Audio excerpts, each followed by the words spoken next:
Bienvenidos sean todos al área de Ciencias Naturales. Esto va dirigido a primer año, sección A. El tema de hoy es la fuerza y sus efectos.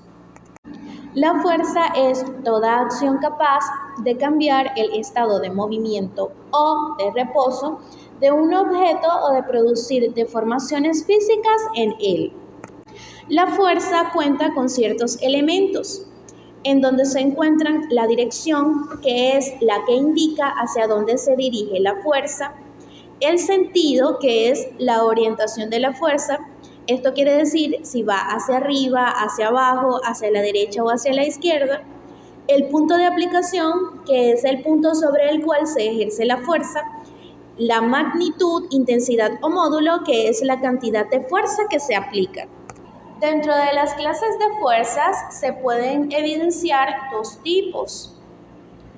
La fuerza a distancia, que trata de que el cuerpo que ejerce la fuerza no está en contacto directo con el que la recibe.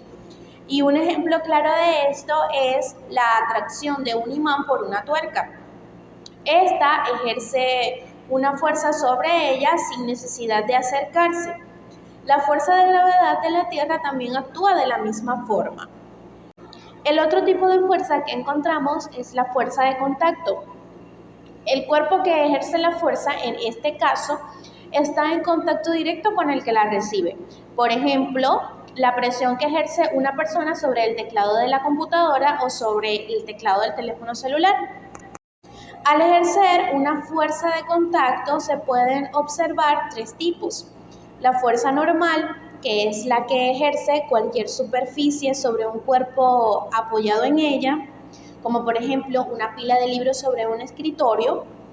La fuerza de tensión, que se transmite por medio de una cuerda como resistencia a la fuerza aplicada, y esto lo podemos ejemplificar con un paracaídas y sus cuerdas. Y la fuerza de rozamiento, que se opone al movimiento de deslizamiento entre dos superficies en contacto. Tiene dirección y sentido contrario al desplazamiento y depende de la superficie. Mientras más lisa y pulida esté, menor será la fricción. Las partículas que forman los materiales están sometidas a fuerzas de naturaleza eléctrica, las cuales tienden a unirlas o a separarlas. Las fuerzas que unen las partículas se conocen como fuerzas de atracción y las que las separan se conocen como fuerzas de repulsión. En los materiales sólidos, las partículas se encuentran muy cerca unas de otras y en posiciones fijas, es decir, con un orden determinado, una encima de otra, una al lado de la otra, y así acumulan tumultos hasta formar un material sólido. En cambio, en los líquidos, las partículas se encuentran cercas unas de otras, pero no están fuertemente unidas entre sí, por lo que no pertenecen a una posición o un orden exacto. Por otra parte, en los gases, las partículas se encuentran muy separadas unas de otras. En ellos, la fuerza de atracción es menor que la repulsión, por lo que las partículas se mueven con gran libertad. También es importante mencionar la tensión superficial. Es una fuerza de resistencia que se genera en la superficie de un líquido al contacto con el aire, por la fuerte tensión y unión en las moléculas superficiales. Un claro ejemplo de esto es la tensión superficial que se encuentra en el agua. Cada molécula de agua en el interior de la sustancia es atraída en todos los sentidos por el resto de las moléculas circundantes, por lo que las fuerzas de atracción son equilibradas. Las moléculas de agua de la superficie son solo atraídas por las moléculas del interior de la sustancia hacia los lados y hacia abajo. La fuerte atracción entre las moléculas de la superficie crea la resistencia o tensión superficial en la parte superior del líquido. Un ejemplo de la tensión superficial es cuando un mosquito o un zancudo se posa sobre el agua y no se hunde. Eso quiere decir que las patitas del mosquito no son suficientes para romper la atracción entre las moléculas que conforman esa tensión superficial.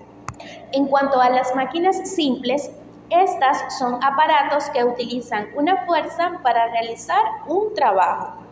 Este tipo de máquinas se dividen en dos clases. Las máquinas simples, que tienen solamente un punto de apoyo, como la palanca, la polea o un torno, y las máquinas compuestas, que están formadas por dos o más máquinas simples, por lo que vienen varios puntos de apoyo, como la bicicleta o una grúa. El movimiento es la línea por donde se desplaza un cuerpo. En cuanto a los tipos de movimiento, se pueden clasificar según la trayectoria del móvil y pueden ser rectilíneo o curvilíneo. En el movimiento rectilíneo, el móvil describe una trayectoria en línea recta, como el ascensor al subir y bajar entre pisos. En el movimiento curvilíneo se dice que un cuerpo se mueve de manera curvilínea cuando su trayectoria describe una línea curva. Por ejemplo, el movimiento de los planetas alrededor del Sol es un movimiento curvilíneo. Es importante mencionar que dentro del movimiento